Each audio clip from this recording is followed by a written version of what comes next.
Before we start the video, I would just like to make a quick little disclaimer. I do not own or take part in the footage that is used in this video. It belongs to Phoenix Master 1. He's a great guy. He has some pretty awesome walkthroughs on YouTube. I highly recommend you guys go subscribe to him. So without further ado, let's kick off this review.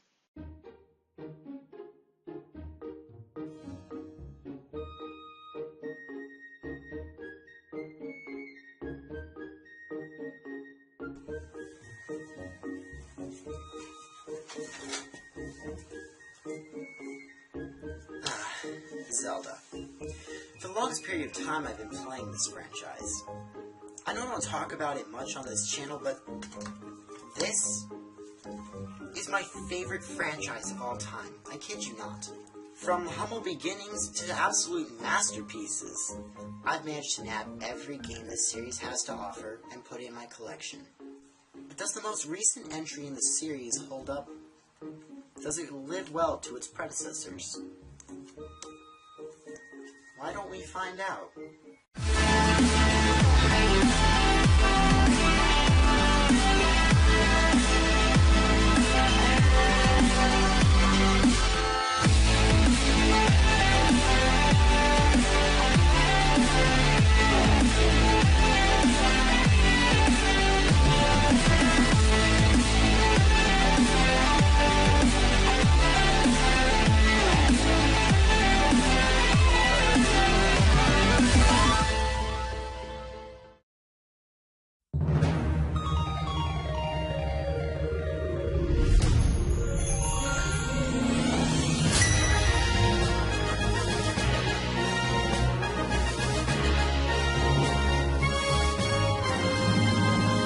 I'll be the one to say it.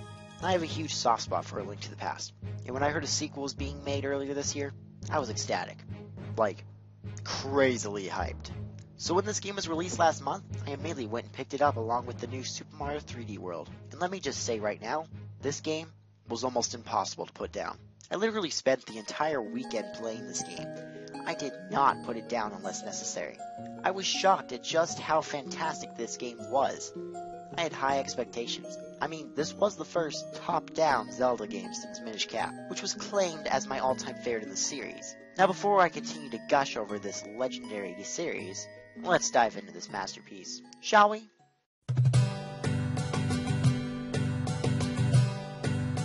Before we begin, I would just like to state that this part of the review is chock full of spoilers. So, if you haven't played this game yet, and wish to avoid spoilers, I suggest clicking to this part of the video. Now then, let's begin. Our story begins with our hero Link, having a horrible nightmare of the Triforce being shattered into millions of pieces, and the evil demon king Ganon is returning. Just as Link's nightmare was growing worse, he is awoken by his best friend, Gully. Gully instructs our hero that he is late for work and must hurry immediately. As we make our way to the blacksmith's shop, we are informed that the captain of the Hyrule's guards forgot his sword, and Link is tasked with returning it to its wielder. Link scurries off to the sanctuary, where he meets up with Dampé, the gravekeeper, and the priest's daughter, Ceres. Ceres informs Link that the captain is inside visiting the priest, and heads inside to fetch him. Immediately after, the door slams shut and locked. Dampé quickly panics and instructs Link to take the sword and head into the underground passage to get inside. Once Link makes his way into the sanctuary, we are introduced to our new villain, Yuga, who gains points for both being creepy and having an easy name to pronounce.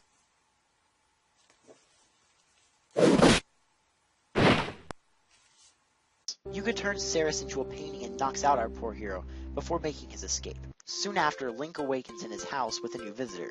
Meet Ravio, a traveling merchant who bears a similar resemblance to Nabbit the Rabbit from New Super Mario Bros. U.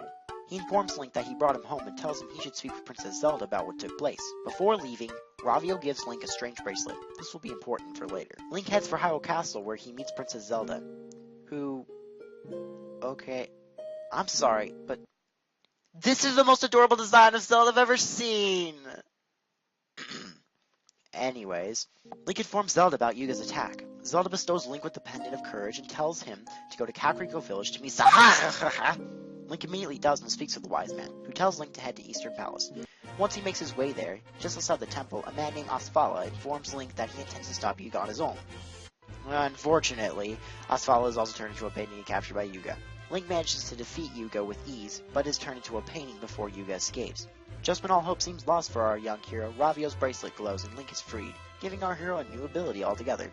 Link leaves the temple and informs the old man about the event that just took place. Suddenly, Hyrule Castle is attacked by Yuga, and a barrier is put up. The wise man tasks our hero with retrieving the other pendants, wisdom and power, in order to draw the blade of evil's bane, the Master Sword, so that he may break the barrier on the castle and rescue Zelda. After retrieving the Master Sword, Link storms the castle. Just as he makes it to Yuga, Zelda is turned into a painting. Yuga flees with Link giving chase. Yuga escapes into a strange crack in the wall, and Link follows. He is transported to a new location, where he watches as Yuga uses the 7 descents of the 7 stages and Zelda herself to resurrect Ganon. Yuga then merges with Ganon to become Yuga Ganon, giving himself the Triforce of Power. Yuga is about to finish Link when a girl appears and stops the pig in his tracks. It's here where we are introduced to Hilda, Zelda's dark counterpart. She teleports Link to safety and informs him that he is in Lorule, Hyrule's dark counterpart. Hilda tasks him with rescuing the 7 sages to retrieve the Triforce of Courage, so that he may stop the evil Demon King. Link will then have to travel to 7 dungeons and free his friends, now sages, and awaken his role as the bearer of the Triforce of Courage. So you know the drill. Head to the 7 dungeons and free the 7 sages so that you may save the 2 worlds. After saving the sages and gaining the Triforce of Courage, Link storms Lorule Castle, and finally reaches Hilda, who reveals that she tricked Link into gaining the Triforce so that she could steal it from him, to form her own Triforce to replace her kingdom's fallen Triforce, so that she may then rebuild Lorule. Yuga betrays Hilda and steals her Triforce, leaving Link to fight Yuga with Princess Zelda's Bow of Light. After finally ending Yuga's reign of terror, Link frees Zelda from her painting prison. Hilda is just about to attack them when suddenly Ravio stops her. Ravio then reveals that he is the hero of Lorule, Link's counterpart. He fled because he was too weak to stop Hilda and Yuga. Ravio reasons with Hilda that they must return the Triforce to Hyrule, so that Lorule will not be given the bad name as thieves of the Triforce of Hyrule. Hilda hesitates before agreeing. She then takes the bracelet from Link and sends Link and Zelda both back to Hyrule, where the Triforce awaits the two. Link and Zelda make their way to the Triforce and make their wish together, giving Lorule back its Triforce. Ending our story off there, with a very happy ending for both Lorule and Hyrule. Well then, it's quite the story, no? I have to hand to Nintendo, the story is one of the game's strongest points. It was dark, but lighthearted too. It shocked me at times.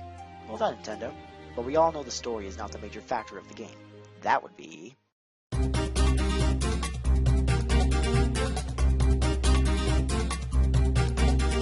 Aw yeah. Now we're getting into the really good stuff here, the gameplay. As your typical top-down Zelda experience, you can control your hero in a 3D overhead world. Now, it could just be me, but Link almost controls too perfectly. His controls are as smooth as butter. I never felt like any damage I took was the game's fault, but my own. Link has a huge arsenal of weapons in this game. Let's go back to Ravio, shall we? You see, Ravio plays a major role in this game. Since Link let Ravio stay at his house, Ravio turned it into a renting shop. Every dungeon item you're used to in a Zelda game can be rented from Ravio, right at the get-go. Except the Sand Rock. You have to get that from Osfala. Ravio will also allow you to rent the items at a rather cheap price. However, if you fall in battle, they will be returned to him, and you will have to rent them again. Now, when this idea was first announced, I was worried. I was afraid of losing all my items way too easily. But boy was I wrong. The system works incredibly well. I never actually lost the items in this game once. If anything, it teaches you not to be careless. Oh, and if you thought it ended there, boy are you in for a surprise. After completing the first 3 dungeons, Ravio allows Link to purchase and keep any items he wishes, at the cost of a ton of rupees. But this will prove helpful for later. But wait, if Ravio has all the dungeon items, what do we get in the dungeons themselves? Oh, you know, just tunic upgrades, the Hylian shield, a scroll to increase your magic meter, etc. Now, as pricey as Ravio's weapons are in the game, purchasing them all will not be that difficult. Scattered throughout both Hyrule and Lorule, there are plenty of mini-games and mini-dungeons that reward you with a ton of rupees, provided you have the means to complete them.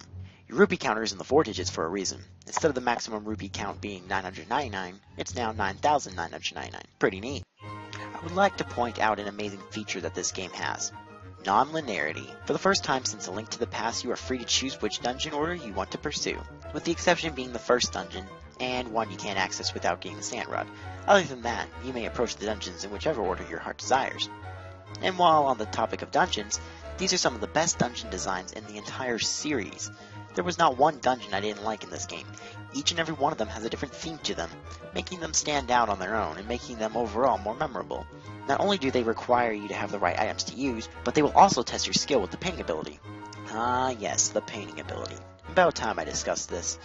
Using Ravio's bracelet, Link can now merge with any wall surface and scurry across it. Now, at first I thought it was a little dumb, but it's actually really good. It's incorporated very well and will only make exploring more fun. It's helpful for dodging attacks, crossing gaps, and even discovering secrets. It's a work of art. Speaking of art.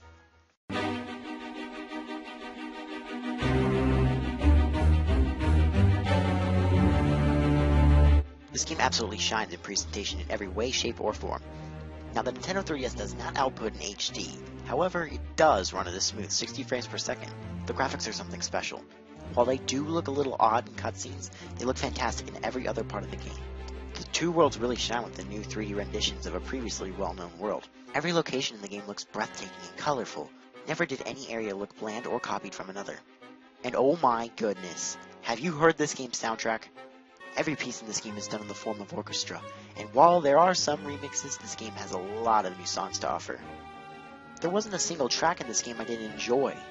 Well done, Nintendo. Well done. The music made me just want to keep playing, as a lot of them quickly got stuck in my head.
Listen to this stuff forever.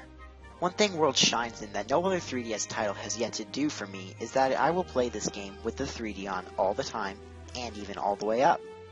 This game really benefits from the 3D functionality, and yes, I know games like Super Mario's 3D Land were built around the 3D as well, but they can't compare to the layers and layers of beauty that Zelda has to offer. Dungeons are built in layers upon layers, only making the 3D that much better looking, making this the best 3D experience on the system.